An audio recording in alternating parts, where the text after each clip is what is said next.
श्री जगन्नाथ महाप्रभु, श्री जगन्नाथ महाप्रभु, श्री जगन्नाथ महाप्रभु। मते आज अतिथि मुख्य अतिथि भाव गुरुमा डाकी मुझे 5-7 वर्ष तले आसी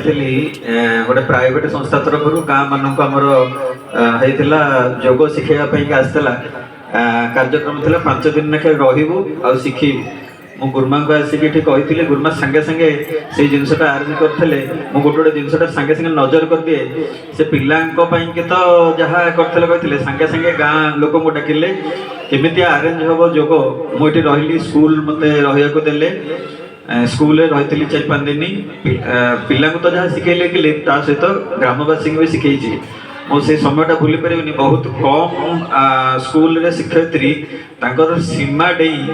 सीटा कार्य नाला जे गाँववासी जोग शिखा दायित्व नाला दायित्व हूँ स्कूल भितर सीमित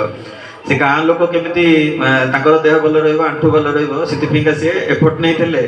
आउ कौन लोक डाकी लोक डाकिक बसई से मोर प्रथम परिचयटा एमती आईला तो अंगनवाड़ी दीदी से कमटा कर कार्य ना गाँव आशार कम किंतु अंगनवाड़ी दीदी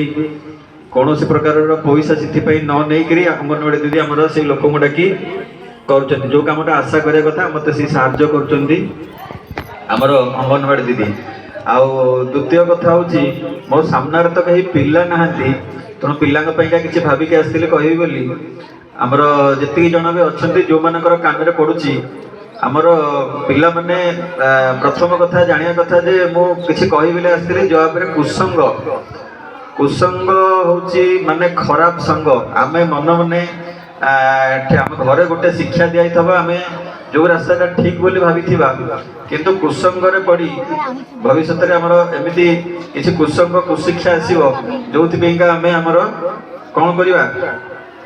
ना आम निजक बहुत बड़ भावी दवा है जहाँफल आजिकल छोट छोट पिला माने गुटखा खाइले छोट छोट पिला माने टिके बड़ हो गले निशा खाइले मो घरे किए निशा खाई नथबो कि मोर सांग जदि गोटे किए निशा खाऊची सी मत प्रेरित कर निशा खाऊ निशा न खाइले बड़ मनीष तू टे बड़ हो पारे तू छोट पिला रहीगल सांग पिला किए निशा खाया को तुमको प्रेरित कले एने मैट्रिक स्तर पिला माने भी निशा खाया आरंभ कले अनेक गाँव जाऊँगी गोटे गाँव में छोट छोट पिला निशा खाई पारालीसिस हो गले तेणु मुझे शिक्षा कहबी जे कुसंग को सब दूर करंतु है जदि मुझे संडपुर जंगल में राति रहा क्या कहबी मत पिला भितर किए से कहे सामने किए बस झी जंगल भितर रही सब विपद किए से राति हिंस जंतु जमते साप तेणु साप दिने ना दिन आम जब सेमितिया जगार रहा आमको साप चोट मार तेणु जदि आम एमितिया संगरे रहा जो संग आमको खराब शिक्षा दौची